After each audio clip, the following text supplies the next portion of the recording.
আচ্ছা, এটা একটু দেখুন। প্রথমে ব্যাকগ্রাউন্ড দিয়ে শুরু হবে চ্যাপ্টার 1টা, ঠিক আছে? Okay ma'am. ব্যাকগ্রাউন্ড হবে, যেমন এটা আপনাদের ব্যাকগ্রাউন্ড মানে কি, যে আপনার এটার যে কাজটা করছেন এটা পেছনের কথাগুলো। একটা হবে আপনার, এটা আপনার ইএমবি এর একটা রিকোয়ারমেন্ট। হ্যাঁ, জি আপনাদের একটা জি প্র্যাকটিক্যাল এক্সপেরিয়েন্স গেইন হচ্ছে। যেই ইয়েতে যেই অর্গানাইজেশন নিয়ে কাজ করবেন জি সেটার সেই ইন্ডাস্ট্রিটা সম্পর্কে একটু বলবেন। জি ইন্ডাস্ট্রিটা কেন আপনি পিক করলেন, কেন এই অর্গানাইজেশনটাকে পিক করলেন, ঠিক আছে? জি এটা এরকম দিয়ে একটা ব্যাকগ্রাউন্ড অফ দ্য স্টাডি হবে। এরপরে হবে ব্যাকগ্রাউন্ডে পর আপনি প্রবলেম স্টেটমেন্ট দিতে পারেন। ওকে প্রবলেম স্টেটমেন্ট থেকে আপনার অবজেক্টিভ আসবে, এরপর আপনার অবজেক্টিভটা আসবে। জি ম্যাম, ওটা আমি করেছি, আমি দেখাচ্ছি।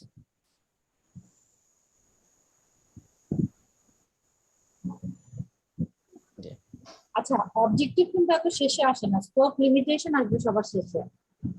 ওকে আপনার ম্যাম, তাহলে প্রবলেম জি, ব্যাকগ্রাউন্ডের পর স্টেটমেন্ট অফ দ্য প্রবলেম, তারপর অবজেক্টিভ। সবাই একটু নোট ডাউন করেন, হ্যাঁ, সবার জন্য তো জি জি একই হবে। লিখছি ম্যাম। যেমন আমি বলি, আপনি একটা প্রবলেম অবজার্ভ করলেন। জি প্রবলেমটা কি আপনি অবজার্ভ করে দেখলেন, আপনার এই অর্গানাইজেশনটাতে এমপ্লয়ীদের মোটিভেশনটা অনেক কম, জি ঠিক আছে? এমপ্লয়ীদের মোটিভেশনটা কম। সেখান থেকে আপনি ওই প্রবলেমের উপর বেস করে আপনি চিন্তা করেন আপনি কি স্টাডি করবেন। জি আপনি ঠিক করলেন যে identify the motivational factors of this organisation. তাহলে আগে কোনটা আসলো? তাহলে আপনার অবজেক্টিভ কি হবে? অবজেক্টিভ হবে to identify the factors which motivate employees performance. এটা হবে আপনার অবজেক্টিভ। তাহলে অবজেক্টিভটা কোথা থেকে আসলো? প্রবলেম থেকে। প্রবলেম থেকে আসলো। জি, জি আগে কিন্তু আমরা প্রবলেমটাকে এই আইডেন্টিফাই করা লাগবে। সিকোয়েন্স গুলো একটু বুঝবেন সুন্দর জি করে, তাহলে আপনার ডিফেন্সে উত্তর দিতে পারবেন। হ্যাঁ, আগে জি প্রবলেমটা আসে, প্রবলেমের পরে আমরা চিন্তা করি আমরা কি করব, চিন্তা করে সেখান থেকে আমরা একটা অবজেক্টিভ সেট করি। তো প্রবলেমটা আপনি আইডেন্টিফাই করলেন, এই প্রবলেমটা, যেমন আপনি আপনার টপিকটা কি? effectiveness of training and development in Shanta Dynamics Limited. তাহলে আপনার এখানে আসবে যে ট্রেনিং এন্ড ডেভেলপমেন্টের একটা ইফেক্টিভনেস, এটা যাচাই করার একটা দরকার আছে। জি এটা আপনি প্রবলেম স্টেটমেন্টে বলার চেষ্টা করবেন। এরপর সেখান থেকে আপনি অবজেক্টিভ যে analysing the effectiveness of training and development programme on employees, training and development, analyzing the effectiveness of training and development training on and development employees program on employees of Shanta Dynamics Limited. of Shanta Demin Limited হবে অল্ফাবেটটা। Okay.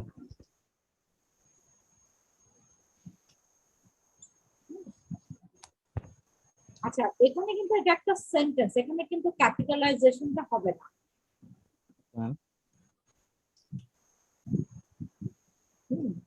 হ্যাঁ, effectiveness এর এটা আপনার topic, এটা ক্যাপিটালাইজেশনটা হয় যখন আপনি এটাকে টপিকটা লেখেন, টাইটেল যখন হয় তখন। হ্যাঁ, জি জি আচ্ছা, স্পেসিফিক অবজেক্টিভ গুলো কি?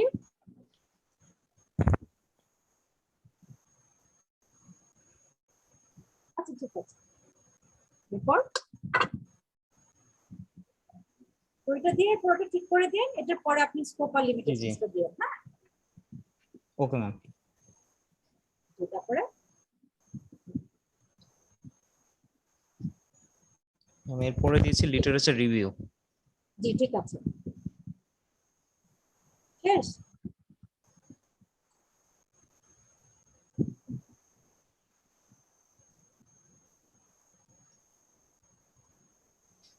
এরপর ম্যাম চ্যাপ্টার 3 মেথোডোলজি। জি।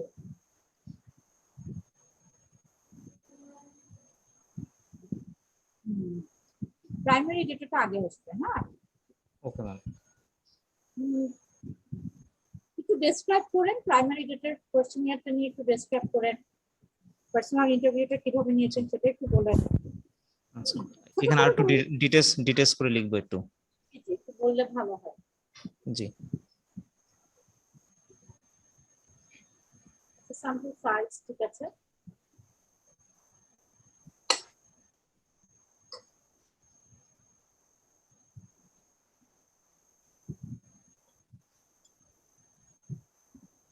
ইমপ্লিমেন্টেশনটা কি?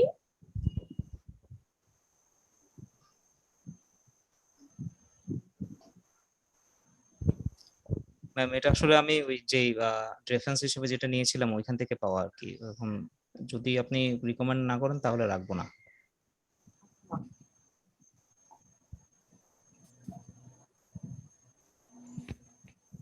আচ্ছা ঠিক আছে, অসুবিধা নেই, রাখতে পারেন।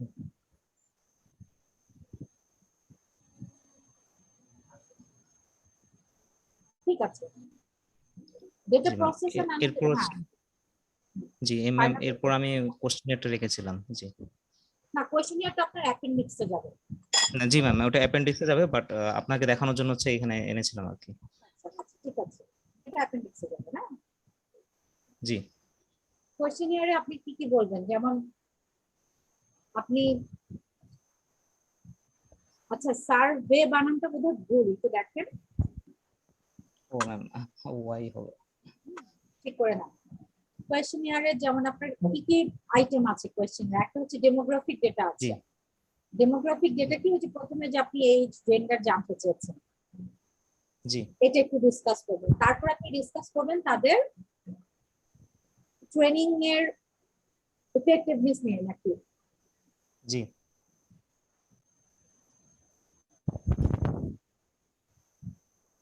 ম্যাম এই ডেসক্রিপশনটা আসলে কোথায় করব? যে আপনি মেথোডোলজিতে লিখেছেন ওকে প্রাইমারি ডেটা কালেক্ট আচ্ছা করেছেন ঠিক আছে ম্যাম। জি জি জি ওকে কোয়েশ্চেনিয়ারের মধ্যে আপনার কোয়েশ্চেনিয়ারের ডেসক্রিপশনটা দিতে হবে, ঠিক আছে। জি ম্যাম ওকে ম্যাম। তারপরে আর কি কি দিয়েছেন, যেমন আপনি ট্রেনিং এফেক্টিভনেস নিয়ে কোয়েশ্চেন করেছেন, এই জিনিসগুলো। জি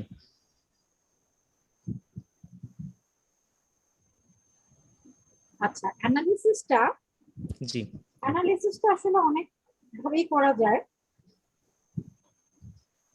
তো আমি আপনাকে বলবো আপনি যেটা পারেন আপনি সেভাবেই করেন, কারণ আপনি বেশি অ্যাডভান্স লেভেলের কিছু করতে গিয়ে যদি আপনার জি ম্যাম আমরা ভুল হয় বা ওইটাই আপনি চাইতেছি ম্যাম। জি এক্সপ্লেইন ম্যাম করতে না পারেন, জি আপনি যে কোনো অ্যানালিসিস করতে আপনি যেটাই করবেন সেটা আপনি এক্সপ্লেইন করতে পারেন, নিজে করেন, ঠিক আছে। অন্য কোনো জায়গায় অনেকেই এরকম করে, অন্য কোনো জায়গা থেকে একটা এনে দিয়ে দেয়, অন্য কাউকে দিয়ে করায়, তারপর তাকে জিজ্ঞেস করলে সে বলতে পারে, আপনি বুঝতেই পারেন এটা তাকে গুড ইমপ্রেশন তৈরি করে না। তো আপনি যেটাই করেন, যেমন এগুলোই আপনি পার্সেন্টেজ, ফ্রিকোয়েন্সি, মিন দেখান,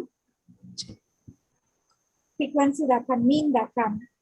মিন দেখায় আপনি মিনের একটা র্যাঙ্কিং বের করতে পারেন, যেমন এটা আপনার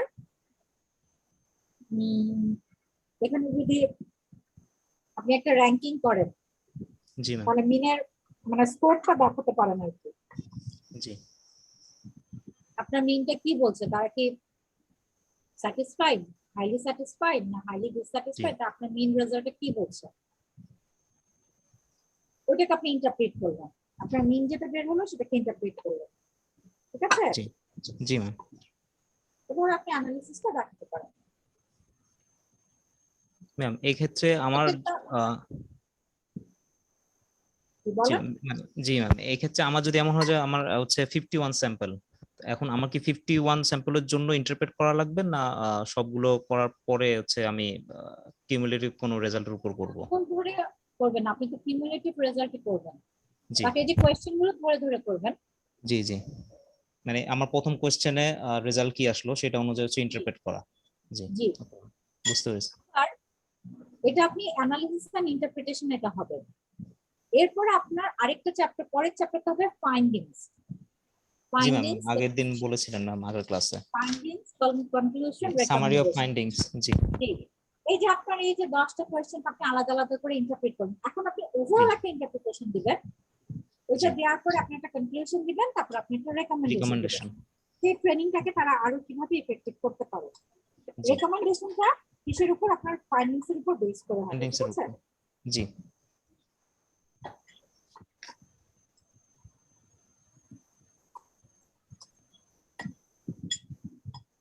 ম্যাম একটু রেফারেন্সটা একটু দেখে দিবেন, মানে এই ফরম্যাটে করব কিনা।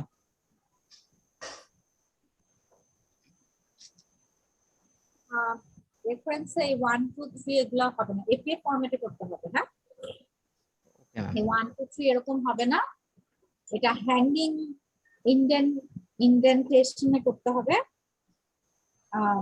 আপনি আগে এটাকে ইয়ে করেন, পুরোটাকে নর্মাল ইতালিকটা তুলে দেন।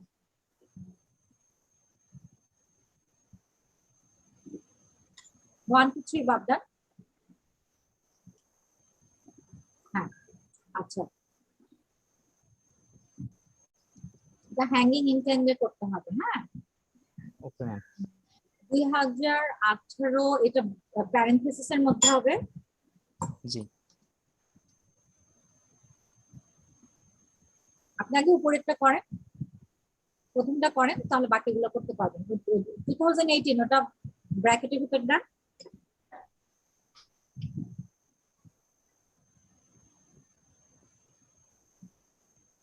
জি। তারপরে নাম চেন্নাই, এটা কোথা থেকে আসছে? রাইটারের, জি, রাইটারের নেম হচ্ছে যদি দুইটা হতো তো দুইটা একসাথে পাশাপাশি দিতে হবে। এন্ড দিতে হবে একটা। ওকে।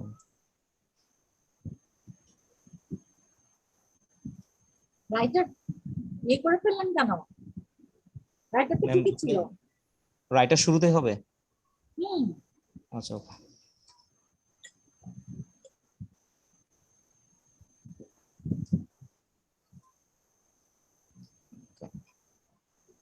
আর স্টাডি, এটা আপনি কোথা থেকে পেয়েছেন? ম্যাম আমি কোথায় গুগল, জার্নাল থেকে জি পেয়েছেন? জি জার্নালের জি, নামটা কোথায়? জার্নাল, ও ওকে, এই যে journal of world wide. World wide journal of multidisciplinary research and development. আচ্ছা, এটাকে আপনি ইতালিক করেন, ওয়ার্ল্ড ওয়াইড জার্নালের নামটা। ওকে।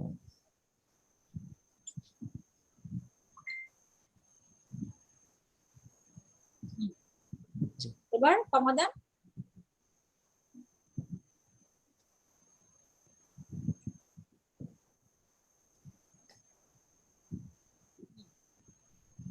এখন আপনাকে ভলিউম আর ইস্যুটা লিখতে হবে। আমি আপনাকে একটা জিনিস জি দেখাই, আপনি একটু স্টপ করেন, আমি আপনাকে জি দেখাই। ম্যাম। ওকে।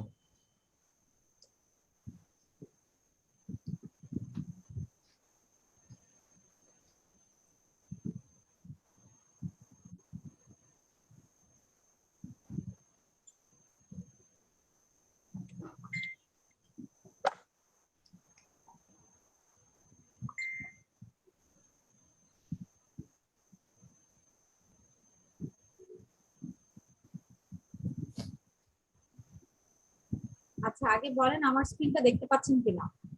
জি ম্যাম, দেখতে আচ্ছা, পাচ্ছি আমি। ধরেন এই যে এখানে একটা আর্টিকেল। হ্যাঁ, জি এই আর্টিকেলটা, আচ্ছা, এই যে এখানে এখানে একটা সাইন দেখতে পাচ্ছেন, জি ম্যাম, সাইটেশনস। সাইট লেখা। হ্যাঁ, জি। দেখেন এই যে এখানে এপিএফ ফরম্যাট আছে, আপনারা এপিএফ ফরম্যাটটা নেবেন। Okay ma'am. এখন দেখেন এখানে কিন্তু আপনার ইয়েটা নাই, এই দেখেন এটা কিভাবে আছে দেখেছেন জি ব্র্যাকেটের ম্যাম। ভিতরে, জি জি। এবং আপনার জার্নালের নামটা ইতালিক হবে। আচ্ছা, এখানে একটা জিনিস, আপনার কিন্তু ইস্যু আর ভলিউমটা নাই, তাহলে ইস্যু আর ভলিউমটার জন্য আমাকে জার্নালটা ওপেন করতে হবে। এই যে দেখেন এখানেও সাইটেশনটা আছে, এই জি। যে ভলিউম 12 আর ইস্যু হচ্ছে 4, বাট এপিএ তে এভাবে লিখে না, এপিএ তে লিখে 12 প্যারেনথেসিস এর মধ্যে লিখে 4, সাথে পেজ নাম্বার, তার সাথে এই যে অ্যাড্রেসটা। ওকে। আমি একটু দেখাই, একটু দেখাচ্ছি। হ্যাঁ,